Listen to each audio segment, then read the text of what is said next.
Welcome back, everybody, to Midwest Elevation. We are back on our Tuesdays with our conversations to raise the collective consciousness. I am your host, Renee Zukin, and I am so pleased to be here with all of you, having these conversations, doing the inner work to see the outer change.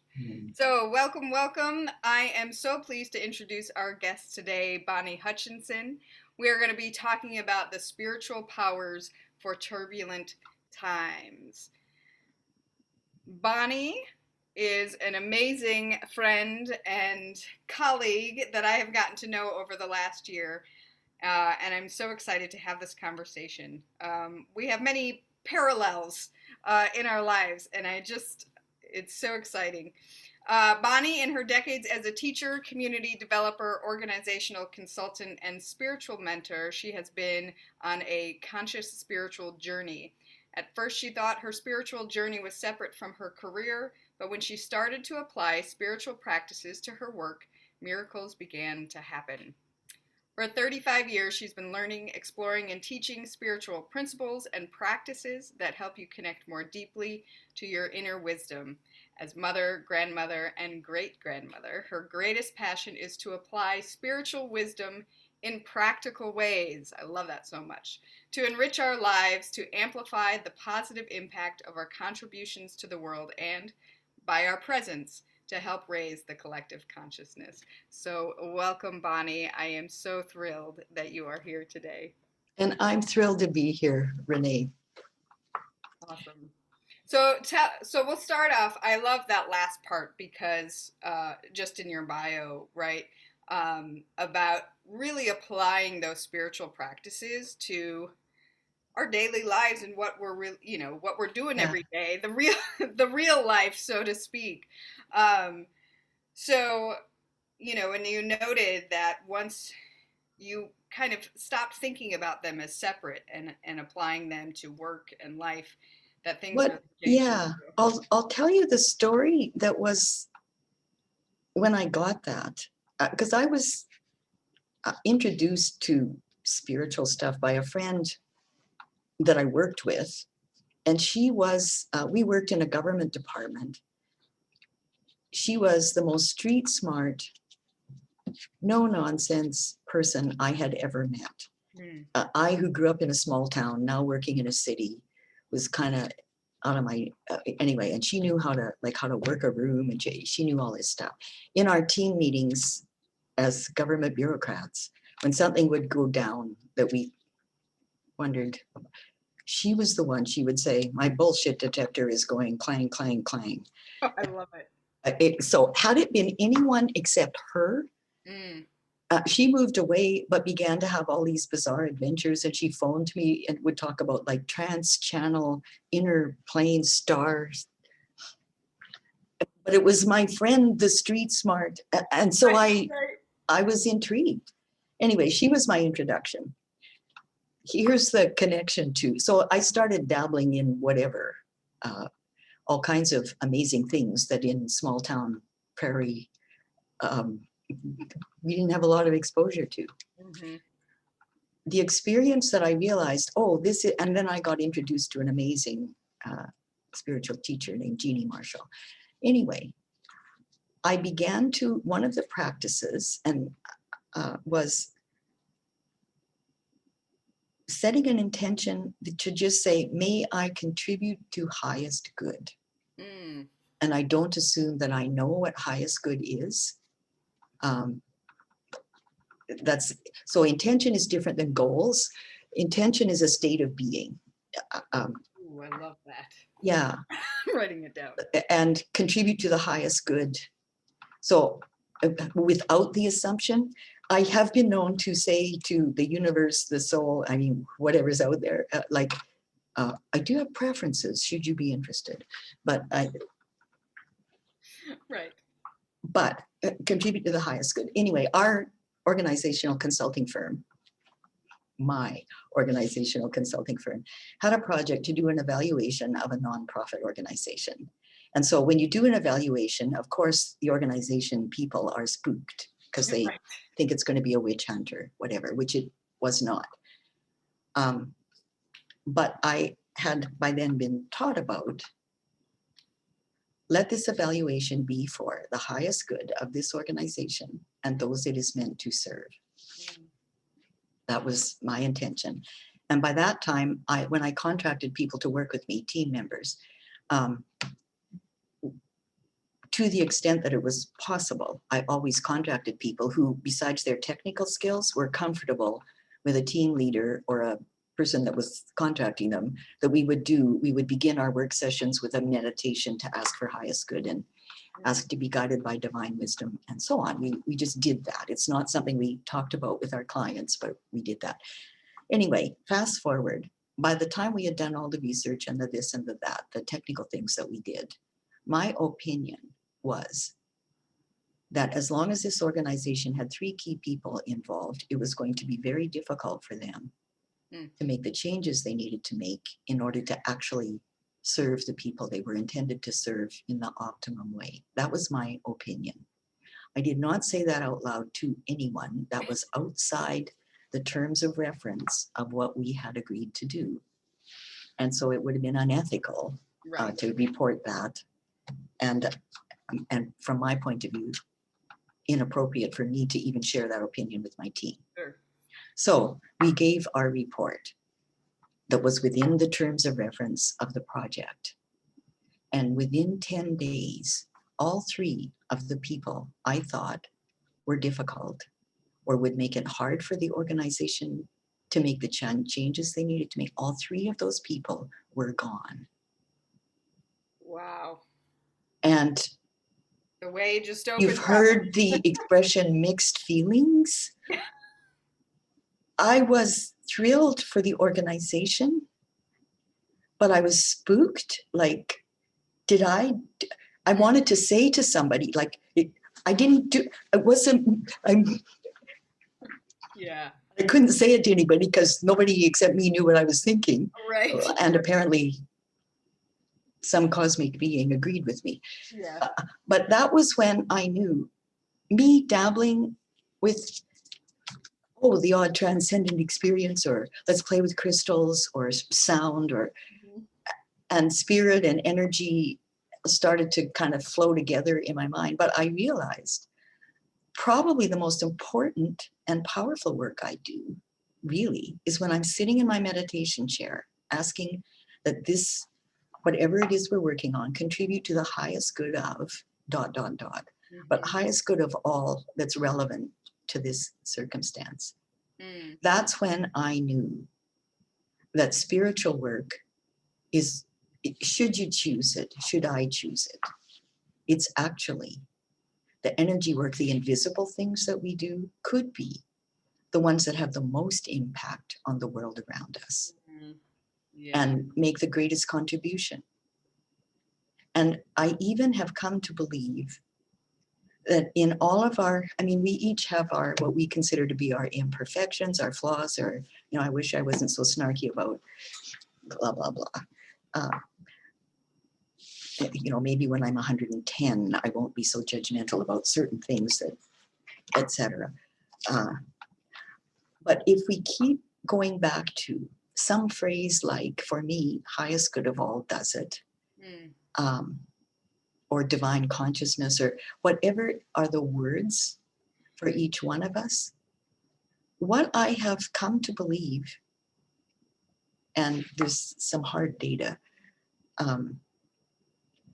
when we have as pure an intention as we're capable of, even knowing that I'm probably never going to be the perfect mother or the perfect whatever, maybe not even the perfect consultant, pity, I'd like to be, but that if we have at least a pure intention, that we can be klutzy and inept and still make a positive contribution because we have the intention.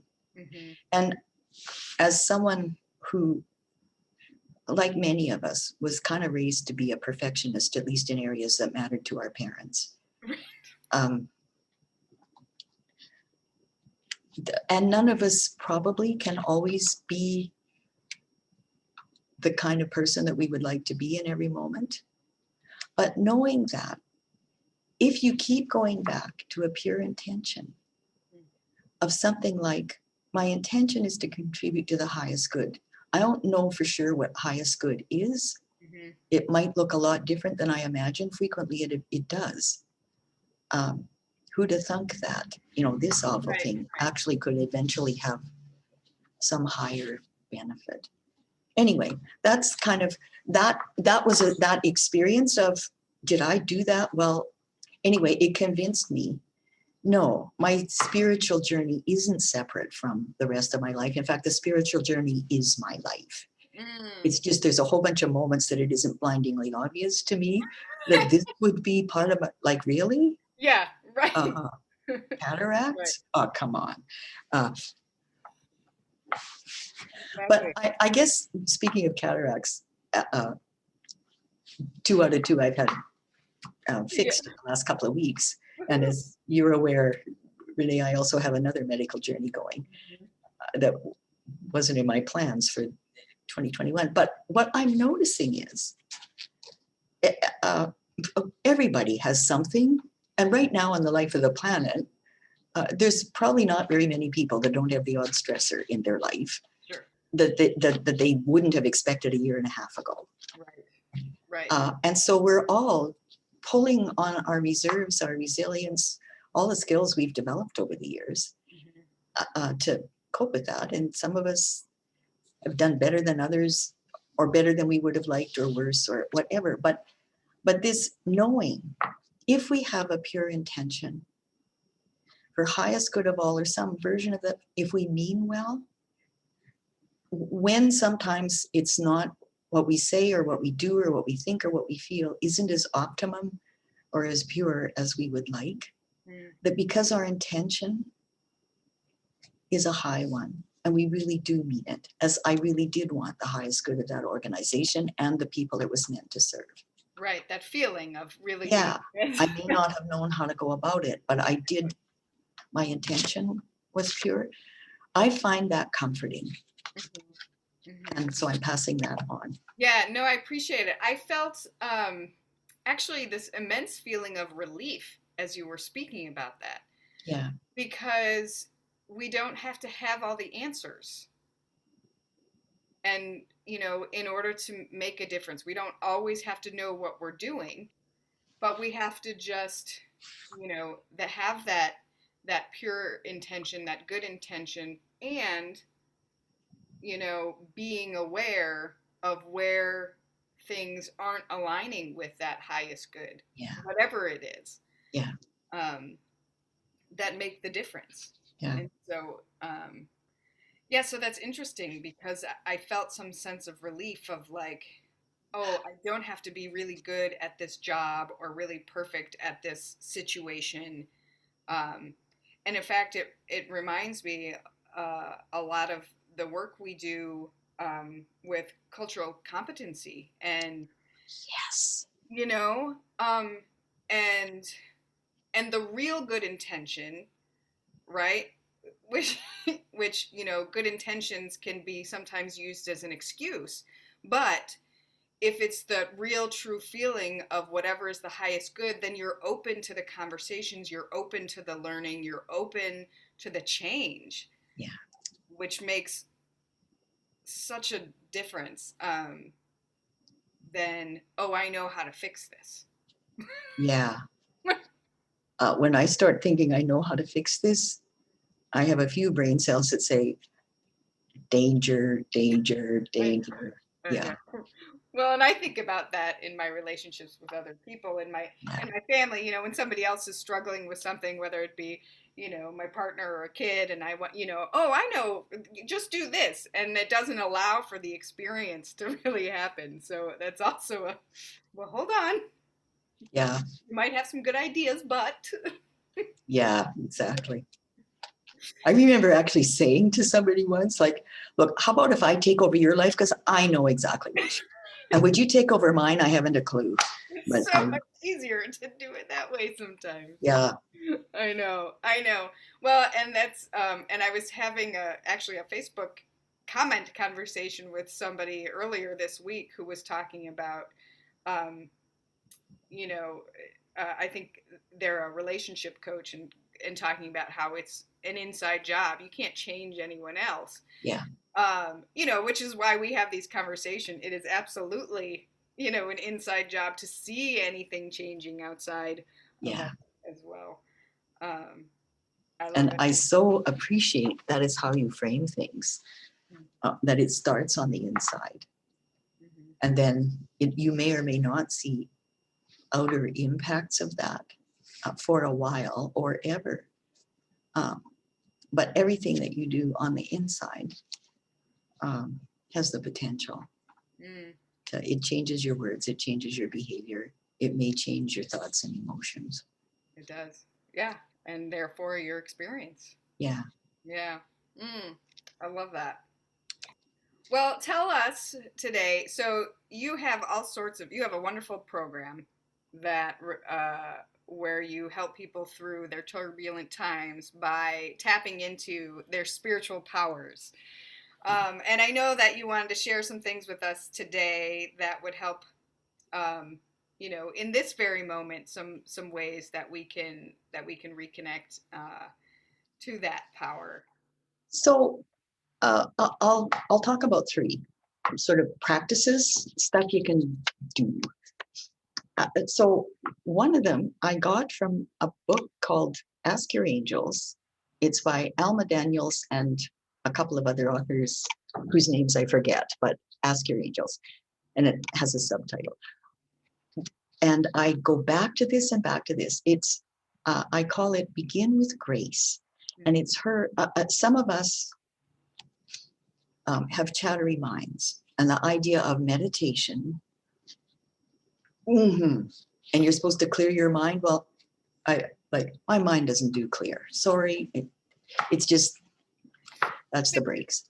Busy. So, if in case I don't think I'm the only person on the planet that has this circumstance, and so if you give your mind something to do, that's helpful. And so Alma Daniels' phrase is grace, and the initials of grace, it's G stands for ground.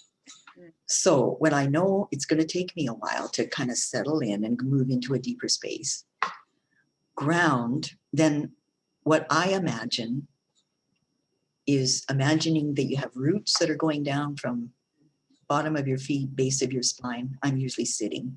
Mm-hmm. I guess if you're in lotus position, it would be, which it's been a while since I could do that.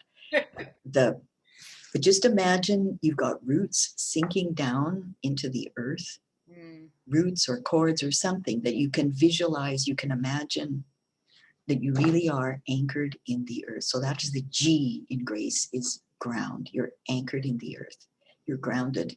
And the two parts of that are you're anchored, so you're not going to, but you're also taking in the nourishment of the earth, like tree roots do. Mm-hmm. So it's being nourished by the earth, but it's safe to spin out into outer space in your imagination, because you will come back because you're anchored in the earth. Oh, I love That seems really important to me too. Like, this is grounded. Mm-hmm. And as a slight diversion here, I think lots of us that have really enjoyed playing around with transcendent experiences and energy and spirit, and that we can be ungrounded. And so this too is like, we do live in a physical dimension. We really are supposed to be here. So this anchored in the earth. So G is for ground. R is for release. And over the years, I've had different phrases, but the one that seems to be working for me now is release whatever is useful, not right now. This does not mean you have to let go of everything you wish were different in your life or yourself or whatever. Just release what's not useful right now. So it may be useful in 10 minutes, but right now. Right. So just release that. That sort of takes the pressure off. I have to, heal my childhood wound. Right. Plural. Right. Just let go of whatever's not useful right now. So release, GR. And the A stands for align. And what the phrase that I use, and again, find your own words, but you can use mine in the meantime. Align with highest good of all. Mm. Knowing that you don't necessarily know, I don't necessarily know. There is some cosmic intelligence that probably knows. Right. And we may be cosmic beings, but the part of it we're aware of aren't. So align with highest good. And I sometimes, not always, but sometimes say align with my life mission and purpose, whatever that may be. And I don't assume I know all of that either. You may get the message here that I don't assume that I know is a recurring theme, which did not come easily. Yeah. So ground, release, align with life mission and purpose, align with highest good, whatever that may be. Mm-hmm. And C is for connect. So open to connect with whatever divine consciousness, whatever divine wisdom is available. Mm. And that may take all kinds of forms, like the next song you hear when you're driving from A to B, or so anyway, connect with whatever form divine consciousness might take that you can take in or that you could notice. So connect. And the E stands for enjoy. I love it. Enjoy the process, right? Yeah. Don't make it so difficult. So ground, release, align, connect, enjoy. I love That's that. my little formula for helping my chattery mind and the other parts of me that are not necessarily into total stillness. Right. So that we, me, I, us, Yeah. we can be able to receive what divine guidance, divine support, inspiration, wisdom, whatever might be available to us if we're quiet enough and still enough to be able to perceive it. So I'm grateful to, and for the record, I did find out how to connect with Elma Daniels, and she gave me permission. So I have official permission. You have official permission. That's incredible. I do. That's where I got it from, was her book, and she and her two co-authors, Ask Your Angels. So ground, release, align, connect, enjoy. And as a gift for anyone who's interested, I've recorded a guided visualization. And at the end of this, if they send me an email, I will email them the guided visualization. Oh, perfect. We'll make sure Ground, release, align, connect, enjoy. Love it. Called begin with grace. Sure. I want that. Yeah, we'll make sure to put your email down in the comments and everything. All right. So that's a spiritual practice to help when you're bombarded internally or externally or all of the above, to get into a space. And there's the other stuff like deep breathing and relax and tighten it, all those things. But that's one. I love that. So a second practice besides begin with grace, which I learned a long time ago from, again, one of my most profound teachers. Her name was Jeannie Marshall. That there is such a thing as negative bonds, and there's such a thing as you can take in different kinds of energy that you didn't know were impacting you, like from the external world. My incident that brought that home to me, it was mid-December. I had a couple of errands to do in a shopping mall. I was totally neutral. I wasn't happy. I just was neutral. And I'm walking down, going from this place to that place to do my errand, and I start to feel anxious. And I mean, at any given time, there was undoubtedly things that I either was or should be anxious about, but it was weird because I was totally neutral. I wasn't thinking about it. Anyway, the next time I was speaking with my spiritual teacher at that time, I said it was just weird. And she asked the question, Well, she asked me to ask the question. She said, how much of this is mine? Ooh. And I asked, how much of this is mine? And what popped in my head was 30%. I said to my teacher, so what does that mean? Yeah. He said, about 30% of that anxiety was yours. And about 70% you were taking in from the outside environment. And I thought, shopping mall, mid-December, what are the Yep. odds? There might be the odd person. Who's feeling a little anxious at that point? Oh my And gosh. she said, Probably why malls overwhelm me so much. yeah, she, uh, she said, I didn't like to hear this, but it also made me laugh. She said, the universe is very efficient. If it, oh, thanks. But she said, if it sees that you're already doing anxiety, it'll just say, well, you're clearing anxiety. Let's just add a little more. She said that. I'm not saying that's true. She said that. But since I did have that experience, I'm prepared to believe that.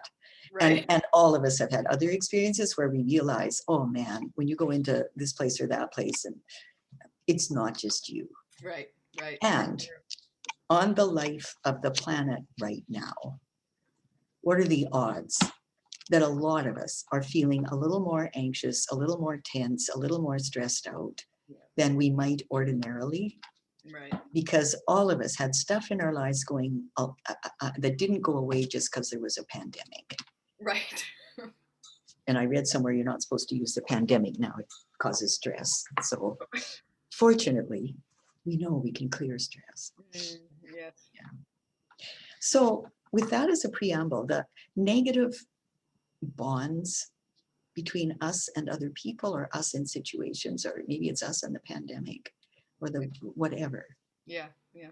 A practice that we can do in our imaginations is, once we're in a meditative state, possibly by beginning with grace, but once we're in that, and in a meditative space, we're open to connect with divine wisdom, and we know at this moment we are safe.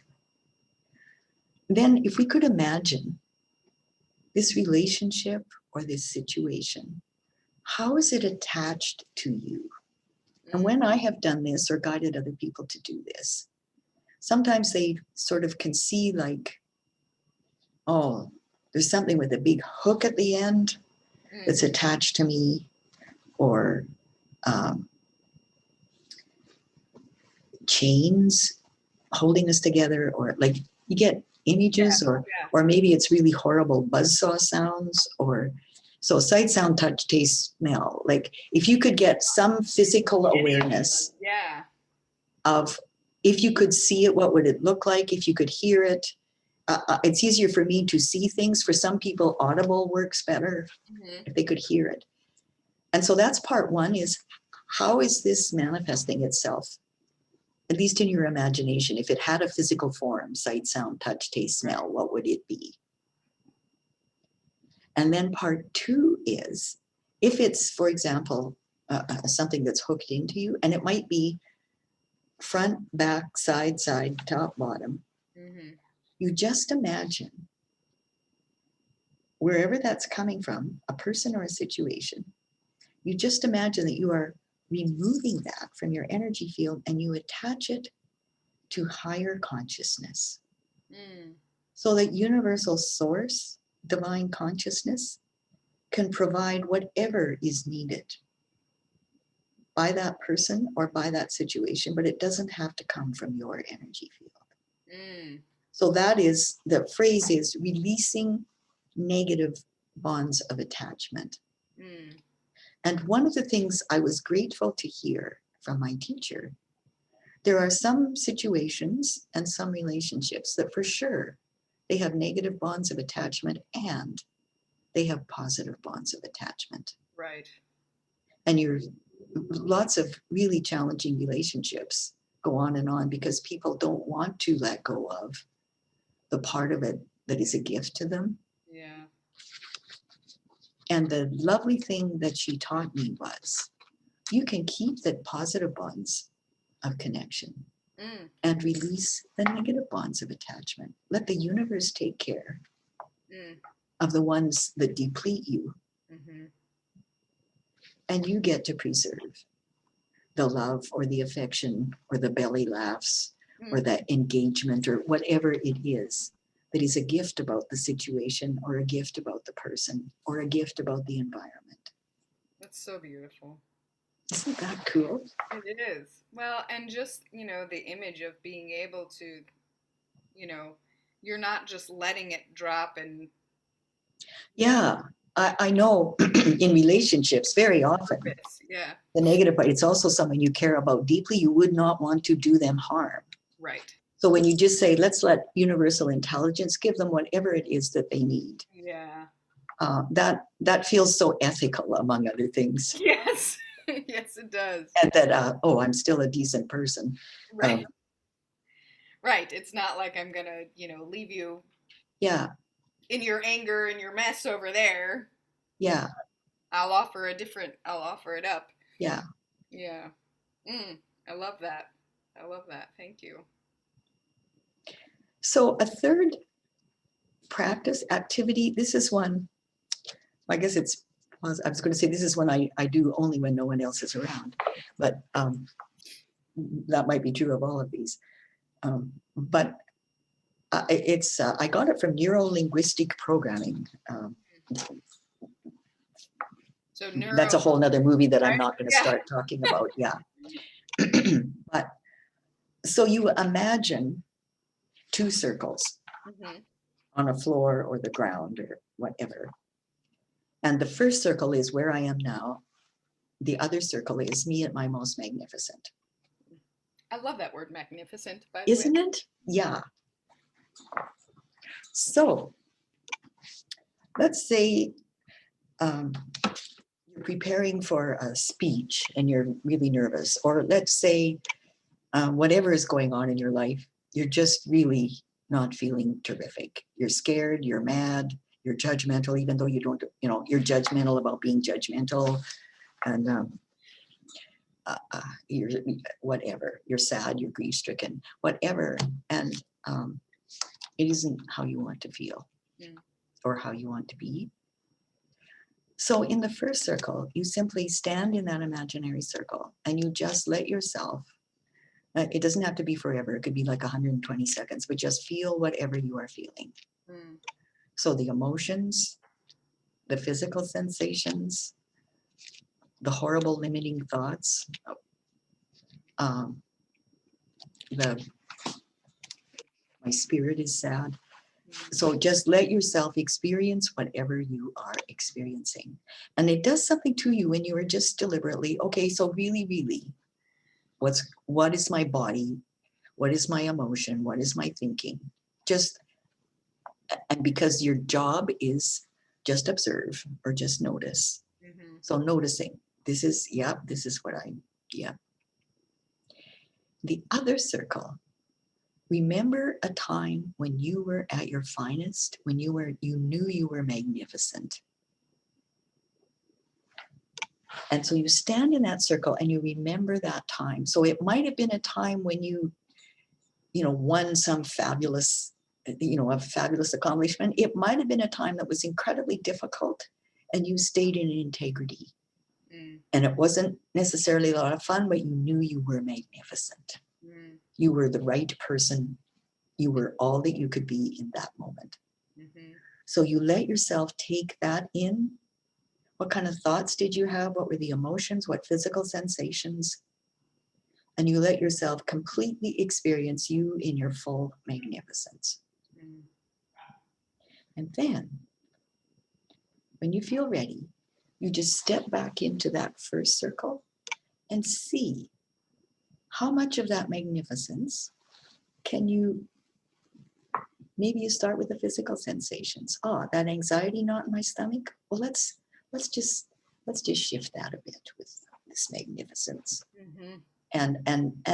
And you do that for a few minutes. And chances are, at least when I do it, it doesn't take care of everything. Right. You go back to the magnificent circle and get totally into that again. And keep stepping back and forth Mm, until you can bring your full magnificence into the present moment. mm. And then go back to whatever is the rest of your day. Love it. Mm. I'm going to try that this afternoon. It's a beautiful day here. We're going to hit 70 degrees. Ooh, The sun is shining. I think maybe my backyard will be a perfect spot yeah. to try. I love So from the outside, it looks like standing here, standing there, standing here. And it. a casual observer wouldn't know how profound this Right. experience is going on. Why does she keep walking back and forth? Yeah. So Oh, when I'm older, I won't be so self-conscious. But right. at the moment, I would do that when there's nobody around. Yeah. I think that's why the backyard is pretty private. Yeah. Although now that I'm looking out there and seeing the backs of all the other houses, but Hmm. There will be a place, there will be a place. And and you might wander around it. Oh, this is it. This is perfect. yes, Yeah. yes. Oh my goodness, Bonnie, these are, what gifts you have given us today. Even just practicing these three things over, over time can just really reconnect us, get us through whatever it is that's causing the turbulence, whether it's, you know, a little closer to home or global global issues happening, Yeah. which is just One of the things that has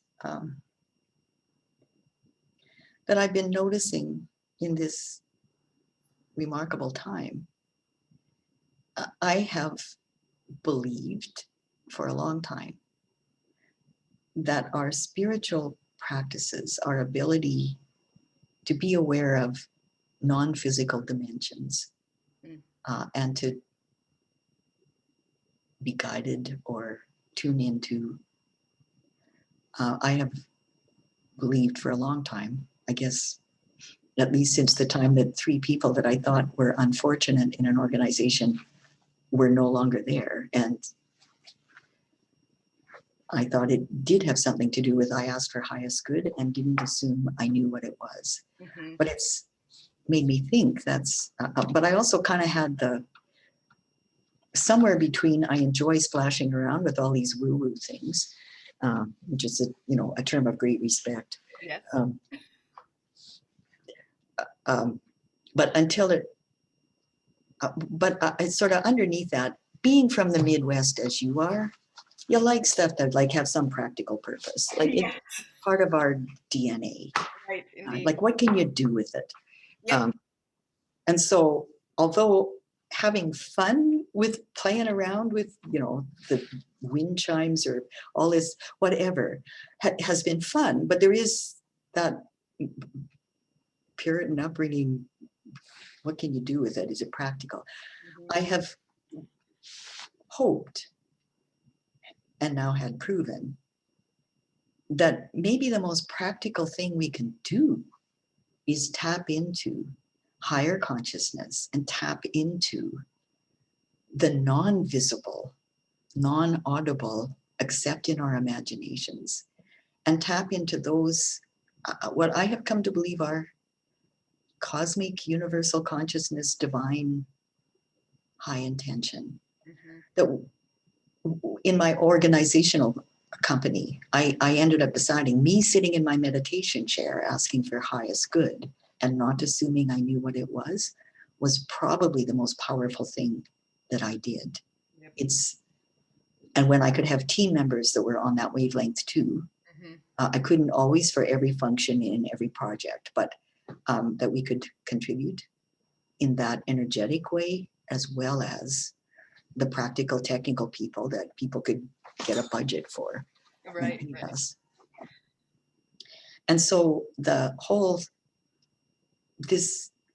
and I do use the word woo-woo as a term of endearment. And anyway, it's also a running joke in some circles. Is right. this your woo-woo stuff? yeah, want to make something of it.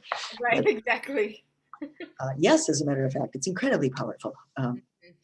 Anyway, it gives me hope because I have noticed in the last year in my own little life, which has had the odd external stressor besides the ones that we're all having, Mhm. um, that I am remarkably not anxious, remarkably calm, Yeah. remarkably knowing everything is okay, uh, absolutely not being frightened. Mm. And one of my telling moments was I had surgery, not cataract surgery, a different kind of surgery a while ago. And I put it on Facebook, and people were sending love and light. And what was really neat, it was so touching. But my daughter was with me on the day of the surgery. As I'm getting wheeled away on a gurney, she said, this is my daughter that knows her mother is woo-woo, but isn't particularly wanting to be part of it. Mhm. She said, 1,000 people are sending light, Mom. Wow. That's the last words I heard as I'm getting wheeled away. And then it turned out that I was in a room with nobody else on a gurney for about 45 minutes, just outside. And I thought, if there was ever might be a little anxiety here, there was not. I was totally serene. And what I ended up doing, it was a white room, white ceiling. There was a clock on the wall. So I can say with authority, it was more than 40 minutes. Right. Um, what I ended up doing, I thought, well, let's just imagine whatever is in my life that isn't serving me well, it's going to get surgically removed along with. Yes. And so I had so much fun mentally Right. while I'm horizontal on a gurney with nothing to do except whatever my mind wants to do. Because Right. I couldn't, I was attached to tubes. It isn't like I could Sure. physically move. And I just thought, hmm, How powerful is that? yeah. And not only that, my daughter and I had a few belly laughs later when it turned out there was an incident in the operating room where some of my bodily fluid splashed on a medical person. And they needed to, that was apparently not in the stars. Anyway, so we had to fill out a questionnaire. So my daughter is asking me these questions. I'm still semi-anesthetized. And the questions are things like, have you ever been paid for sex? Um, uh, and the one that, have you had multiple partners in the last 6 months? And the words that came out of my semi-anesthetized mouth were, I wish. Yeah. But I didn't. Anyway, my point, and I do have one, is these spiritual practices, woo-woo, whatever, this can so intensify our resilience. It isn't that all the problems go away. Right. It's that we have more resources than we dream of Yep. to help us. And we're seeing around us how people are adapting Yep. to a ridiculous situation, a turbulent situation, and we're adapting and we're building more kinds of resilience. And my belief and my hope is some of the problems that we can't ignore anymore, that had we been as busy as usual, we might not have even noticed, Mhm. that we have such an opportunity now that we've noticed. And what else could we do besides what we already have done that turned out the way it turned out? Yep. And pulling in our spiritual powers as well as all the other stuff we're good at. It just intensifies the impact of what we're already good at. Mm. That's what I believe. Intensifies the impact of what we're already good at. Love it. I love it. So that's what I'm about. Beautiful. So if people want to Yeah. find out more, here's my email address if they want me to send The grace. Begin with Grace guided visualization. It's Bonnie at bonniehutchinson.com. Oh, perfect. And the second thing, I'm hosting a Facebook page called Wise Women Making a Difference. Mm. And just go to that Facebook page, Wise Women Making a Difference. Anyone that's listening to this, anyone that is following you is a wise woman. So that's a given. And somewhere on that Facebook page, it'll say join. Click and you'll be, I would be thrilled if you join the Wise Women Making a Difference group. Yes. I mean, it's lovely. It's a lovely place to be. So many wise women. Yeah, isn't it inspiring? It is very inspiring. Yeah. It's very inspiring. Well, I'll make sure to get those links out there and the email in the comments for everybody to follow you. And thank you so much for everything you've brought to us today. Thank you, Midwest Elevation, for joining us today. We will be back next Tuesday with another conversation to raise the collective conscious. Thank you so much.